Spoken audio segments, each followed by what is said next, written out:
आप सभी शुद्धात्माओं को आत्मभाव से अनंत अनंत वंदन। मंगलाचरण। सहजानंदी शुद्ध स्वरूपी अविनाशी में आत्मस्वरूप ज्ञानानंदी पूर्ण निराकुल सदा प्रकाशित मेरा रूप सर्वांग सुखमय आह अलौकिक हूँ मैं परमात्म स्वरूप। मैं तो आनंद चंडी आत्मा नित्यानंदी सूत स्वरूप नित्यानंदी सूत स्वरूप। देवाधिदेव अरिहंत परमात्मा श्री सिमंदर स्वामी भगवान और धर्म गुरु भगवंतों की आज्ञा अनुमति लेते हुए स्वाध्याय बहन श्री चंपाबेन लिखित स्वानुभूति दर्शन का आज 6 नंबर का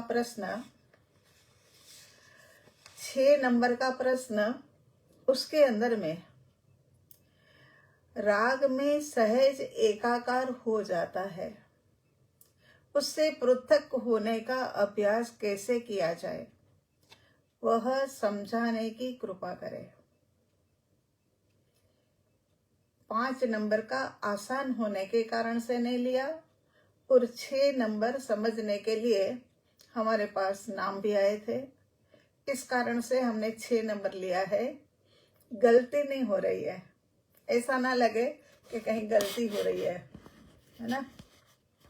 तो कल के अंदर में भी राग की बात आई।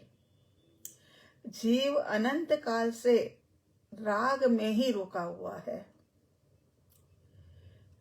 जड़ वस्तु से राग और ये आंखों से जितना दिखाई देता है ना, वो सब कुछ जड़ है। एक बड़ी आसान डेफिनेशन आप दिमाग में बिठा दो कि इन आंखों से दिखने वाला सारा का सारा सब कुछ जड़ ही है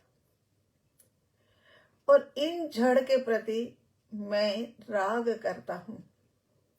कल भी बात आई थी ना, कल क्या आया था इसके अंदर में कि राग आदि सब करने योग्य तो नहीं है, ऐसा लगता है, क्योंकि दुखमय राग आदि दुखमय लगते हैं। तथापि आत्मा स्वलक्षण से पहचानने में आता है, स्वलक्षण से पहचानने भी आता है कि मेरा स्वरूप क्या है और राग का स्वरूप क्या है। राग जो रुलाने वाला है उसके प्रति तो हमने अपनापन किया और जो मैं स्वयं हूं उनकी ओर मेरा ध्यान नहीं गया। तो यहाँ पहले तो प्रश्न, राग में सहज एकाकार हो जाते हैं क्योंकि रस तो बाहर में ही पड़ा है ना, अनंत काल हो गया, बस बाहर के अंदर में व्यक्ति वस्तु परिस्थिति पदार्थ, ये जीव ऐसे करते करते ही अनंत काल ये दुखमय संसार के अंदर में बिता दिया। परम कृपालु देव ने कहा है ना कि जे स्वरूप समझा बिना पाम्यो दुख अनंत। बस इतनी सी ही गलती कोई बहुत बड़ी नहीं है। गलती कोई ऐसा नहीं है कि 2-4 लोगों का खून कर दिया हो या किसी के घर जाकर के 25-50 लाख रुपए की चोरी कर ली हो, ऐसी कोई बड़ी गलती नहीं है। स्वरूप को भूला, इस कारण से दुख है। और ये मूर्ख मान ही नहीं रहा है। इसे समझ में ही नहीं आता है कि कहाँ मेरी गलती हो रही है। गलती को जाने, माने, समझे और फिर गलती को सुधारने का पुरुषार्थ करे, तब तो जाकर के कार्य हो सकता है और हम अनंत काल के दुखों से छूट करके अनंत सुख के अंदर में अनंत काल तक रह सकते हैं। आहा, ऐसा मेरा स्वरूप है। अनंत अनंत काल तक सुख के अंदर में। तो यहाँ कहते हैं कि पृथक होने का अभ्यास कैसे किया जाए। सबसे पहले तो पृथक होने का अभ्यास भेद विज्ञान से होगा, चाहे बाहरी भेद विज्ञान हो, बाहरी भेद विज्ञान से। तो यहाँ कह रहे हैं कि राग में एकत्व बुद्धि है, उसी क्षण उसे विचार आना चाहिए कि जो राग है वही मैं नहीं हूं, मैं तो ज्ञाता हूं। मगर उसी क्षण तो आता ही नहीं है ना। अरे उसी क्षण तो क्या, अनंत काल तक भी ये गलती, मतलब गलती को गलती मानता ही नहीं है जीव। तभी तो मूर्ख कहना पड़ा ना ये जीव को कि अरे अपनी इतनी रिद्धि सिद्धि समृद्धि है, उसको छोड़ करके तू कहाँ भागा जा रहा है। ऐसे व्यक्ति को क्या मूर्ख नहीं कहेंगे। कोई एक व्यक्ति हो, अनंत रिद्धि सिद्धि की स्वामिनी हो, इतना सब कुछ बढ़िया बढ़िया बढ़िया ही हो, मगर फिर भी वो छोड़ करके भागे कि मुझे तो इससे अधिक चाहिए, और अधिक प्राप्त करने के राग भाव के अंदर में ये जीव जो मिला था उससे भी वंचित हो जाता है। तो यहाँ कह रहे हैं कि उसके लिए सबसे पहले भेद विज्ञान करना होगा, और हम धीरे धीरे करके भेद विज्ञान के विषय के ऊपर ही आने वाले हैं। और भेद विज्ञान के माध्यम से ही जानना है हमें कि हमने कहाँ कहाँ गलती करी है। तो जड़ को जड़ रूप नहीं माना, चेतन को चेतन रूप नहीं माना, चेतन को जड़ रूप मान लिया और जड़ को चेतन रूप मान लिया। इसी कारण से ये गलती हुई। तो राग में एकत्व बुद्धि है, उसी क्षण उसे विचार आना चाहिए कि राग है वह मैं नहीं हूं, मैं तो ज्ञाता हूं। मगर ये कब ख्याल में आएगा पता है, जब ज्ञानी पुरुषों के चरण के अंदर में बैठ करके पहले स्वरूप को समझा जाए कि स्वरूप स्वभाव रूप है और राग विभाव रूप है। राग कहीं मेरा स्वरूप है ही नहीं, मैं तो ज्ञाता रूप हूं। क्या है कि करोड़ों की मिलकत देकर के एक कोड़ी को खरीदने के लिए जाता है कि मुझे इससे पर ज्ञेय से सुख मिल जाए। मगर पर ज्ञेय जो है वो तो ज्ञेय नहीं है, वो तो तेरा ज्ञान का ही बना हुआ है। तेरी समृद्धि कितनी, ये जीव तो अनंत अनंत समृद्धिवान है। तेरे पास इतनी समृद्धि होते हुए भी तू पर के अंदर में जाकर के मेरा मेरा मेरा कर रहा है। ये ज्ञान के अंदर में ही पुत्र और परिवार अनुभव में आ रहा है। ये पुत्र और परिवार भी एक प्रकार का ज्ञेय है, और ज्ञेय हमेशा जड़ होता है। बात जरा कड़वी है, गहरी भी है। तो क्या है कि पुत्र और पुत्री वगैरह जो भी है ना, वो हमारे ज्ञान के विषय बनने वाले हैं। ज्ञान का विषय जरूर है, मगर वो फिर भी ये जड़ आंखों से जो भी दिखाई देता है वो सब कुछ जड़ है। और जड़ हमें कैसे सुख दे सकता है? और फिर वहीं राग करने के लिए जाते हैं और वहीं पर डिमांड होती है, और डिमांड पूरी नहीं आती होती है तो फिर द्वेष शुरू हो जाता है।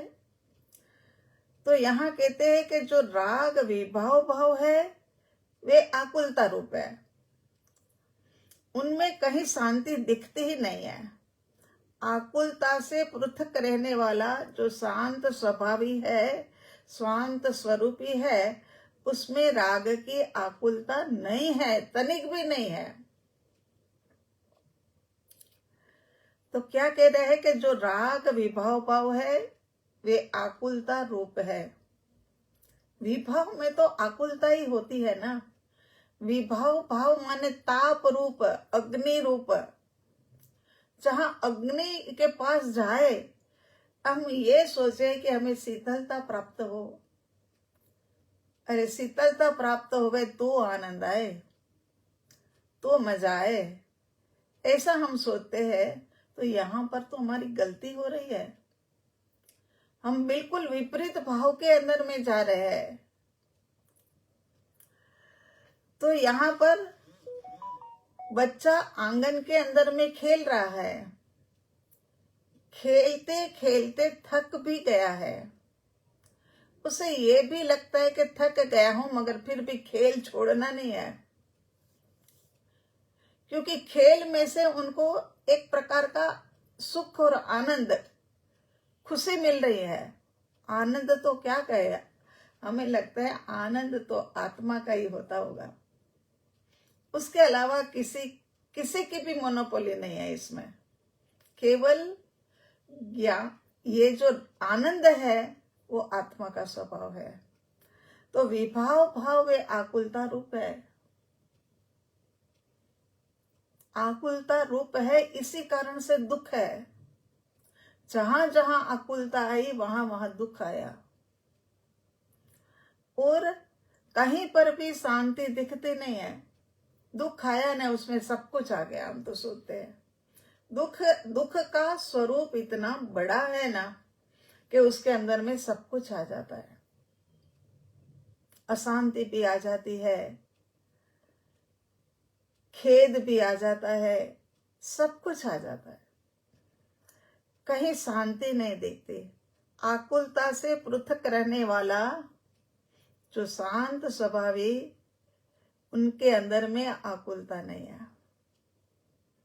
वो कौन है? वो मैं ही हूं।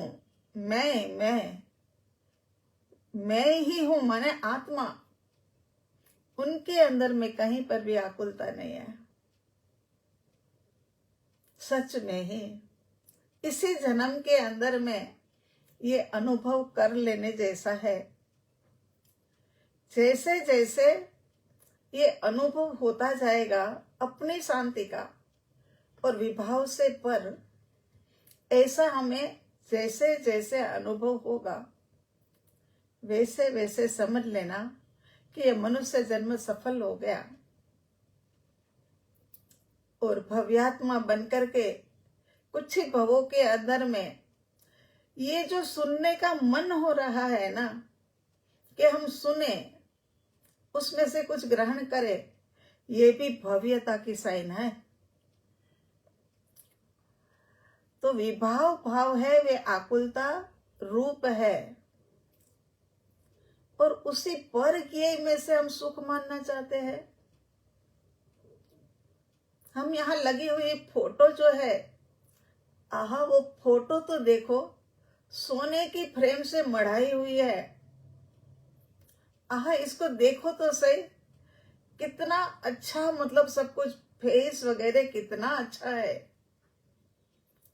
मगर क्या ये छवि कभी भी सुख दे सकती है? नहीं दे सकती। वेद ज्ञान करना पड़ेगा, बाह्य से वेद ज्ञान और अंदर से अभेदपना, ये कला हमें आ जाएगी वो दिन। हमें मैं कौन हूं ये किसी को पूछना नहीं पड़ेगा।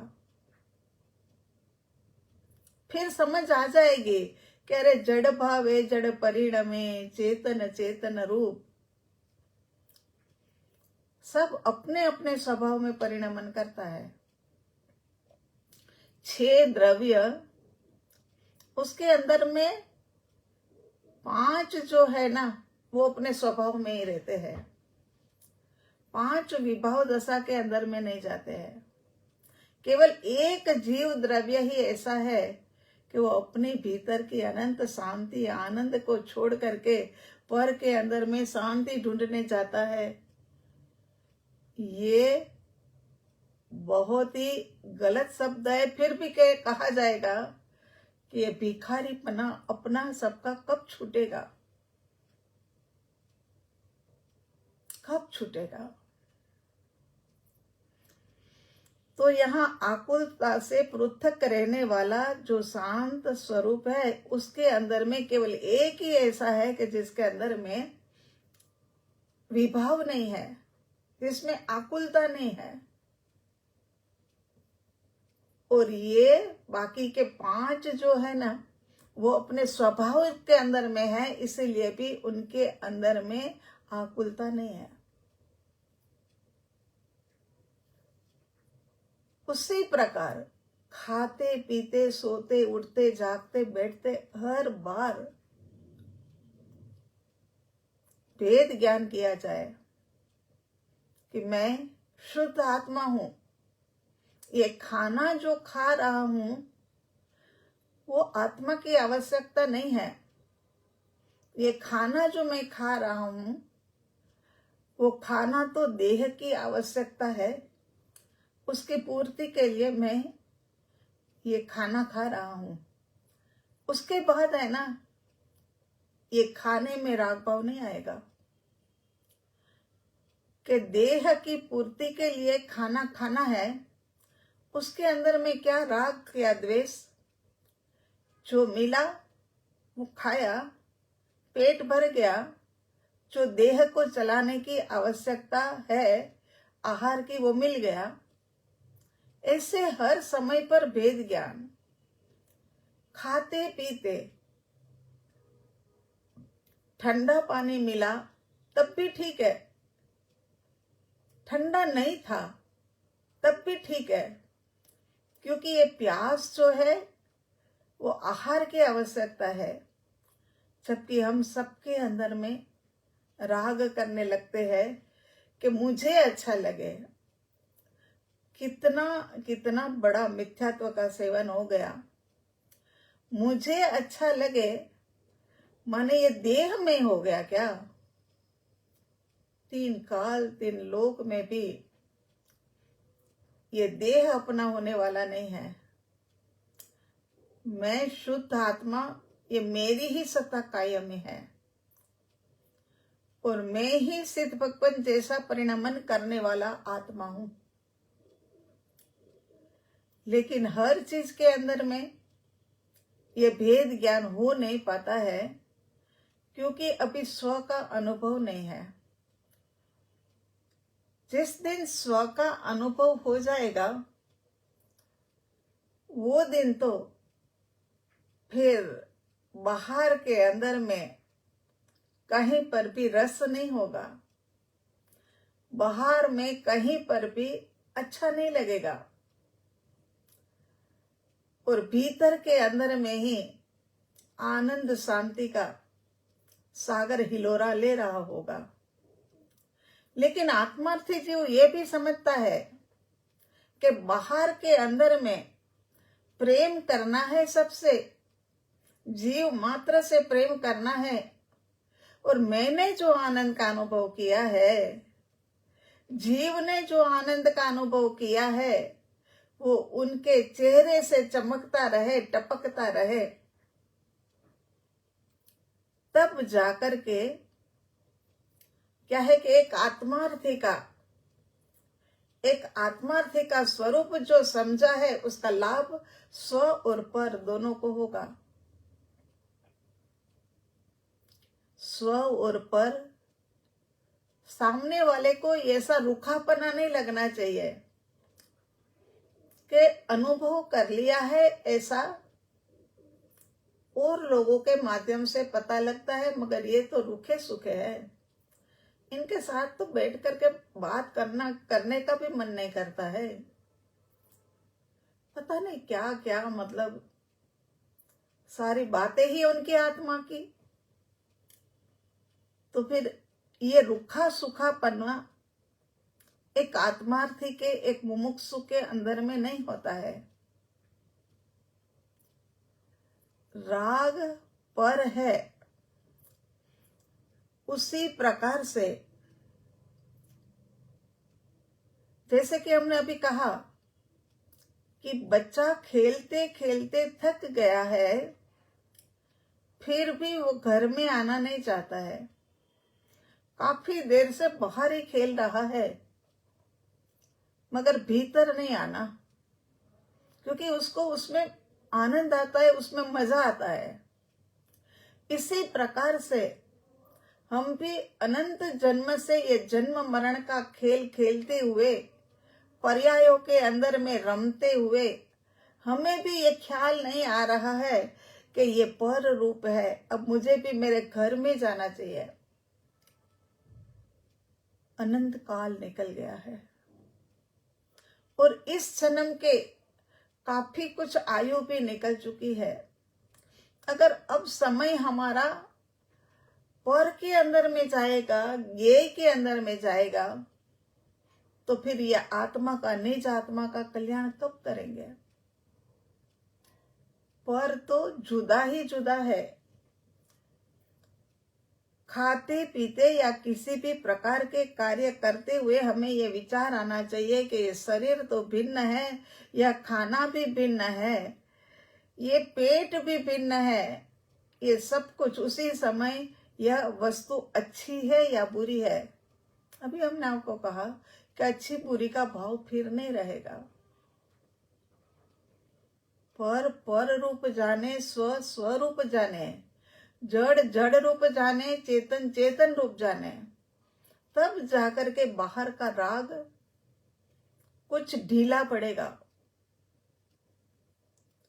पुरुषार्थ करना पड़ेगा।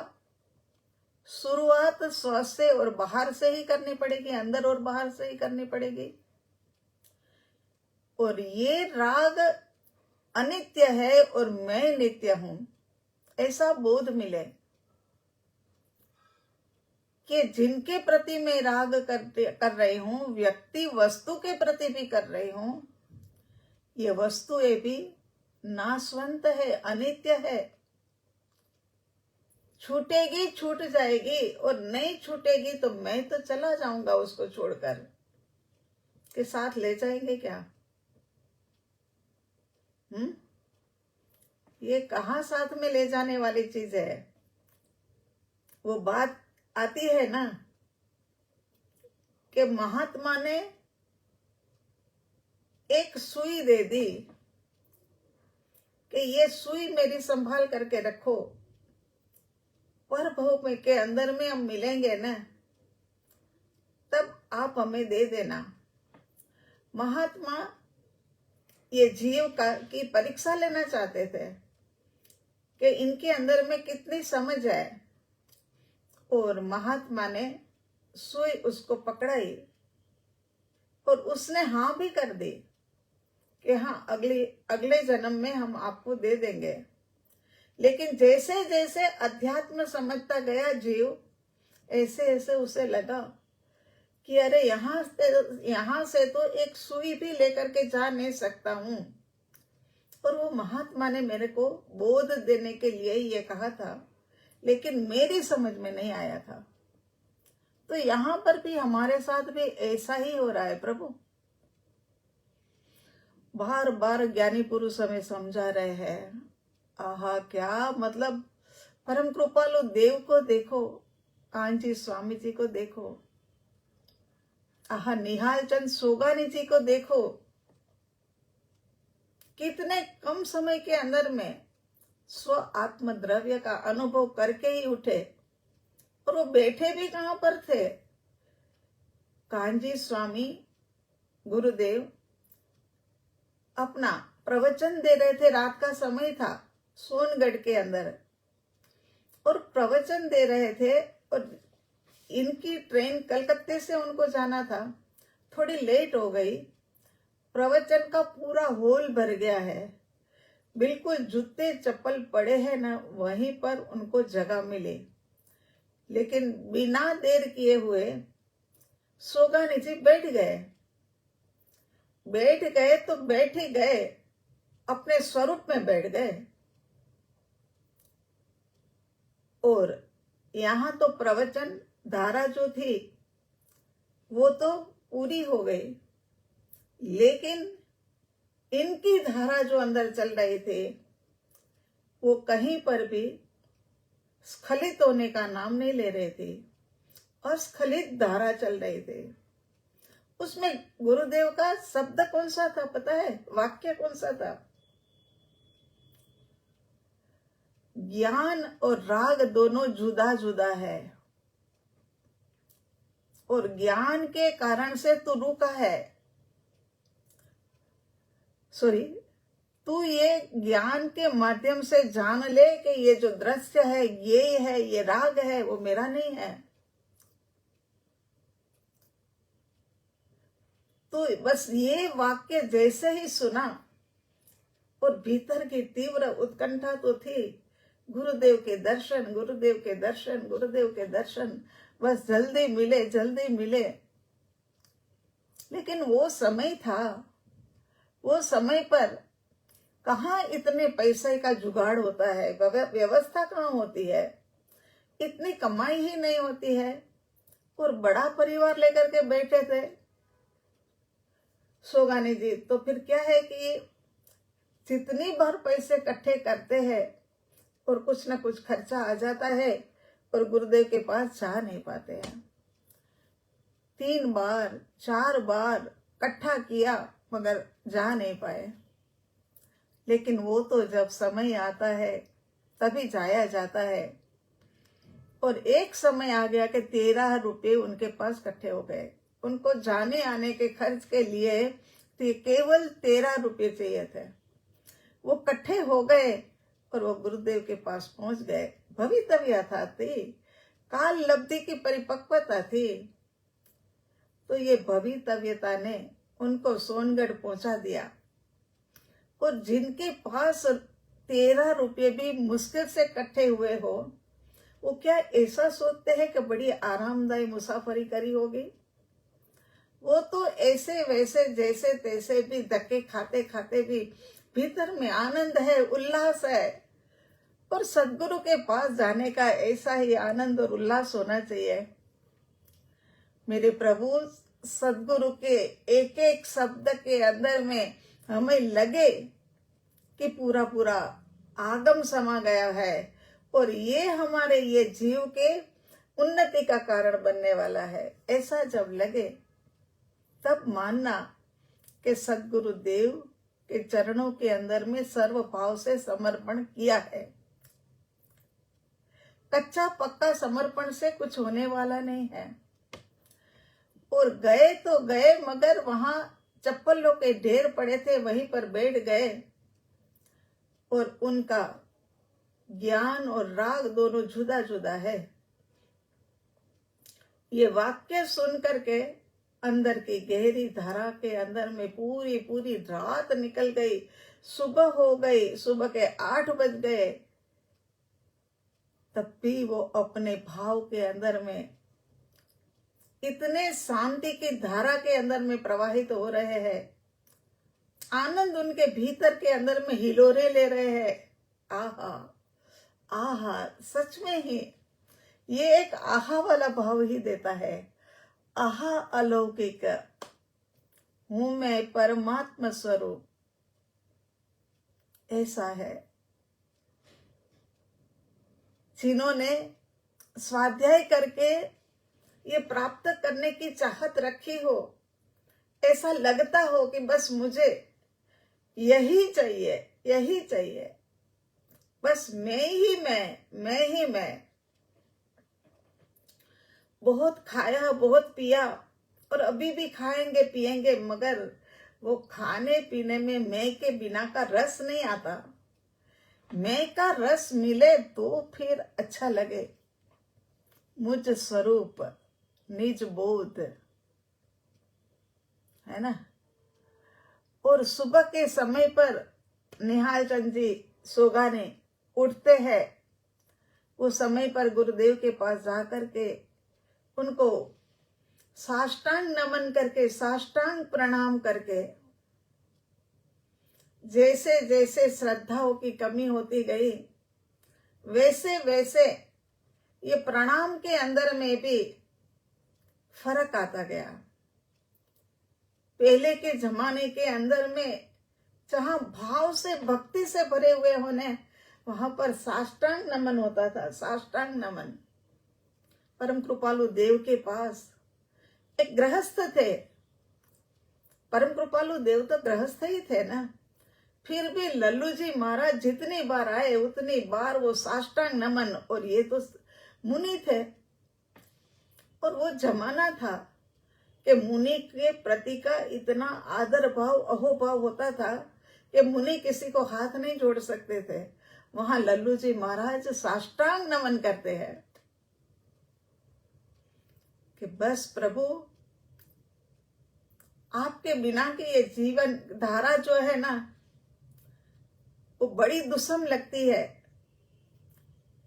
और ऐसे साधु संत बड़े बड़े आकर के साष्टांग नमन परम कृपालु देव के श्री चरणों में करते थे। जहां पर समर्पण भाव है ना, वहीं पर ऐसा साष्टांग नमन होता है। और आगे जाकर के कहते हैं कि उस समय यह वस्तु अच्छी है, यह वस्तु बुरी है, ऐसा कोई भाव नहीं आता, ऐसा राग नहीं आता। ये तो सब कल्पनाएं है, वह तो पुद्गल की पर्याय है। आहा, खीर बहुत अच्छी बनी है, ये खीर पुद्गल की पर्याय है। और स्वाद आया, बहुत स्वाद बनी है। दिल्ली में ऐसे कहने का रिवाज है ना, आहा बहुत स्वाद बनी है। तो जिसने स्वाद लिया है ना, उससे भी भेद ज्ञान करो कि ये भी अलग है, ये भी पुद्गलों की बनी हुई है, ये जिह्वा भी चेतन नहीं है। ऐसे जब तक भेद ज्ञान जगह जगह पर नहीं होगा, तब तक अपना कार्य नहीं सदेगा। और प्रभु निर्णय करो, निर्णय के ऊपर आओ। सारा दिन चिंतन मनन निर्णय, बस यही यही यही चलता रहे। और चिंतन मनन करते करते, ऐसा जरूरी नहीं है कि चिंतन मनन ये बुक हमारे सामने हो, हम सब सभी आमने सामने हो, तभी जाकर के हमारा चिंतन मनन चलेगा।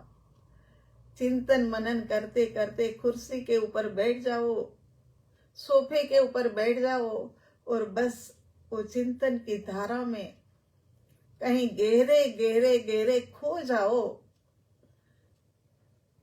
जब खो जाओगे तब जाकर के खोज पूरी होगी, और ऐसे खो जाओगे तभी खोज शुरू होगी। पहले तो शुरू ही करना पड़ेगा। जब खोज, और ये सच बात है कि खो गया है, मेरा स्वरूप है तो सही, मगर खो गया है। और जो खो गया है ना, उसको ही खोजना होता है ना।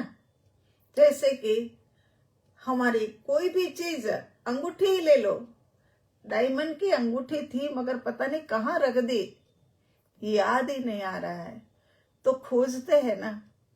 एक की एक अलमारी है ना, वो 3-3 बार देखते हैं। एक एक ब्लाउज के जो थप्पे लगे हो ना, उसको खोल खोल करके देखते हैं। जबकि संभावना ही नहीं होती है ऐसी, फिर भी हम सब जगह पर ढूंढते हैं, क्योंकि वो थी। खोज किसकी है? जो थी उसकी।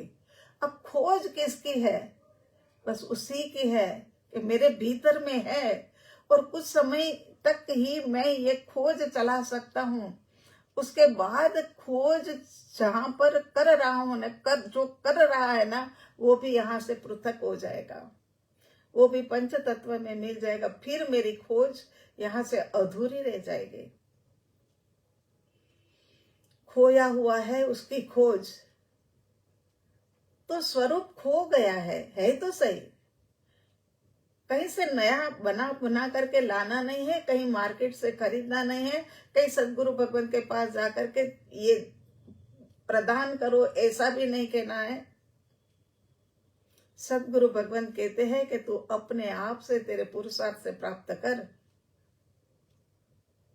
मैंने तुझे बता दिया कि तेरा स्वरूप कैसा है, तुझे कैसे प्राप्त हो सकेगा, ये सारी विधि मैंने बता दी है। अब सारी विधि बता देने के बाद तो अब खोज की विधि के अनुसार तूने आगे ही बढ़ना होगा। मैंने बताया कि ये राग से ज्ञान जुदा है और ज्ञान ही स्व पर प्रकाशक है। ज्ञान ने ही बाहर के अंदर में जाना, देखा कि ये जो दिख रहा है वो सब कुछ अनित्य दिख रहा है, वो सब पर है और मैं स्व हूं। और ज्ञान ने जाना कि मैं स्व आत्मा हूं और मेरी पर्याय जो है वो अलग है। ये जाना तो यहाँ कहते हैं कि यह बुरा है और यह अच्छा है। ऐसा राग जो आता है वो तो सब कल्पना है, वह तो पुद्गल की पर्याय है। उनमें जो राग आता है उस राग से भी भिन्न मैं ज्ञाता हूं। खीर बहुत अच्छी लगी लेकिन खीर मेरे से भिन्न है। यह जो और खीर का परिणमन भी किसमें होना है वो भी हमें पता है, क्योंकि ज्ञान तो हमारे पास सब कुछ है। देह का ज्ञान, इंद्रियों का ज्ञान, मन का ज्ञान, बुद्धि का ज्ञान, एक स्वरूप का ज्ञान नहीं है। मगर स्वरूप का ज्ञान भी अपन ने परमात्मा कृपा से और सद्गुरु भगवान के आशीर्वाद से और शासन देवों के माध्यम से जान लिया है। और फिर भी अभी भी देरी हो रही है तो यहाँ राग आता है, उससे भी मैं भिन्न, मैं तो ज्ञाता हूं। ज्ञाता, ज्ञायक राम मेरे भीतर। इसी जन्म में कई दशक बीत गए ज्ञायक राम मनुष्य जन्म के अंदर में, और इसी जन्म ऐसा है बहुमूल्यवान। और ये बहुमूल्यवान जो जन्म मिला है वो इसी कारण से बहुमूल्यवान है कि हमें इसी में ही खोज करनी है और खोजने से मिल जाने वाला है। वो अंगूठी तो मिले ना मिले, लेकिन ये तो पक्की गारंटी के साथ ज्ञानी पुरुष कहते हैं कि ये मिल जाने वाला है। तो बस एक बार अपना पुरुषार्थ कर, जैसे जैसे सद्गुरु भगवान कहते हैं, ज्ञान को ज्ञान जान और राग को राग रूप जान। ऐसा भेद ज्ञान तेरा चलेगा, ऐसा चलेगा कि राग को एक तरफ करेगा और ज्ञान तुझे जो है वो ही समझ में आएगा कि मैं शुद्ध आत्मा हूं, और ज्ञान ही समझाएगा। आत्मा का अनंत गुण, उसमें स्व पर प्रकाशक ज्ञान, आज ये अक्षर भी मेरे ज्ञान में आ रहे हैं। आज ये अक्षर भी आप सुन रहे हो, वो समझ रहे हो, वो भी ज्ञान के कारण से। कहाँ निगोद में पड़े हुए थे, ज्ञान था ही नहीं, और ज्ञान था तो बहुत ही आंशिक रूप में था। ज्ञान तो सब में ही होता है। खैर, ज्ञान, अगर ज्ञान ना हो तो जीव नहीं रहता है, जीव जड़ हो जाता है। इसीलिए निगोद के जीवों के अंदर में भी असंख्यात्व भाग जो ज्ञान होता है ना, उसका असंख्यात्व भाग खुला होता है, माने ज्ञान होता है। तो यह जो भोजन, ओ समय भी हो गया, यह जो भोजन जाता है वह पेट में जाता है, मेरे ज्ञायक में नहीं। मैं ज्ञाता उनसे भिन्न हूं जगह जगह पर। और है ना प्रभु, जितना हो सके ना इतना मौन रहा जाए। ये भेद ज्ञान का अभ्यास है ना, मौन में बहुत सतता है। अब तो खैर हमारे को भी ऐसा अवसर नहीं मिलता है, वरना फिर क्या है कि पहले तो हम भी 21 दिन का मौन, 9 दिन का मौन, 8 दिन का मौन, और उसी के अंदर में ये है ना अभ्यास चलता था। अभ्यास की आवश्यकता तो अभी भी है, मगर वो अभ्यास का तरीका बदल गया है। तो कहते हैं कि मैं भिन्न हूं ऐसा विचार बारंबार करे। ये पैराग्राफ पढ़ लेते हैं पूरा, फिर समझाएंगे कल। उसे अंतर में यह बात बैठना चाहिए कि राग आए वह मेरा स्वरूप नहीं है। अपनी मंदता के कारण राग आता है, तथापि विभाव की परिणति से मैं भिन्न हूं। मंदता ही है ये, नहीं तो पर में कैसे राग होवे, अनित्य में कैसे राग होवे। तो मैं सिद्ध भगवान सदृश्य आत्मा हूं। वास्तव में विभाव वस्तु का मूल स्वरूप नहीं होता, और जो स्वरूप हो वह विभाव रूप नहीं होता। विभाव तो दुखदायक है, और मैं तो निर्मल स्वभावी हूं, मैं तो भिन्न हूं, ऐसे अनेक प्रकार से विचार करे। कहाँ रागी यानी और कहाँ वितरागी। वो कहावत थी गुजराती में, कहाँ हीर रांझा और कहाँ गांगू तेली। मैंने कहा राजा महाराजा, अभी वो भी याद अब नहीं है, मतलब क्या महाराजा और कहा वो तेली है ना, उनके साथ में दोस्ती। ये वितराग स्वरूपात्मा राग स्वरूपात जीव द्रव्य के साथ में, जड़ के साथ में जब एकत्व साधता है, तो ये मूर्खामी अपनी जो है ना वो समझ में आ जाती है। सच में ही लगता है कि मैंने किसके साथ दोस्ती कर ली। मैं वितराग परमात्मा के कुल का हूं। ये बात सुनने को भी कहाँ मिले।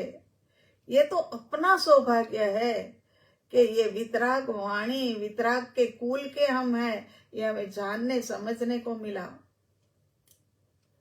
बस उसी के ऊपर में आगे विवेचन चलेगा कि ज्ञान और राग जुदा है, और राग में सहज एकाकार हो जाते हैं। उसे पृथक होने का उपाय बताइए, तो उसी का उपाय अपन ढूंढेंगे।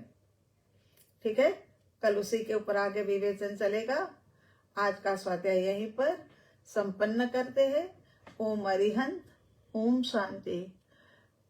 इस विश्व के धरातल पर जितनी भी जीव राशि है, उनके अंदर में विद्यमान शुद्ध आत्म तत्व को हमारा कोटि कोटि नमन, कोटि कोटि नमन। आप सबको जय जिनेन्द्र।